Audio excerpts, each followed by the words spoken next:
White Lies and Wishes, written by Cathy Bramley, and read by Colleen Prendergast. Chapter 1. It was the last Monday in January. Blue Monday, according to the newspapers, the most miserable day of the year. The sky was miserable too. Charcoal clouds scudded angrily over the rooftops, and a mean wind rattled at window frames and snapped weak branches from trees. How apt, thought Jo, rubbing her hands together for warmth. Frederick Lafleur's funeral had already cast a shadow over the day, but now, at 3 o'clock, the thin light was fading from the afternoon, and the little village of Woodby, in rural Nottinghamshire, was descending into gloom.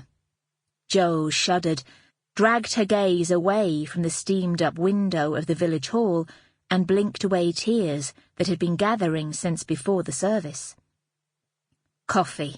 She needed coffee. It would warm her up and give her something to do.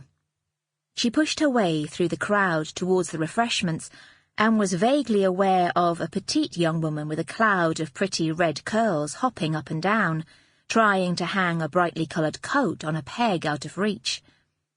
The room was muggy, and Jo felt hot and restricted in her tight black skirt-suit. She undid the button of her jacket and grimaced at the noise around her. The conversation, at first a respectful whisper, had risen to a more sociable hum as the mourners, with pinched faces and frozen fingers, thawed over tea and sandwiches. A searing flash of fury gripped her, and she had an urge to scream. "For God's sake, it's not a bloody party!" She took a deep breath and reminded herself that this was how people dealt with death in England, a nice cup of tea and a muted chuckle over shared memories. The hall was packed. Tons of people had come to see him off. There was bound to be noise. Besides, Fred had been a noisy bugger. He'd have hated a quiet wake. She braced herself as Abby stumbled blindly into her arms. "Hello, you," said Jo, returning the hug. Abby had lost so much weight this past year. Jo could feel every bone in her spine. If anyone were to ask Jo how she was, she would probably smile through gritted teeth and reply that she was fine. She wasn't, though. Jo was angry. So furious, in fact, that she wanted to punch something or someone really hard. God, probably. This was all wrong. Funerals were for old people. Abby and Fred were still young, or was, in Fred's case.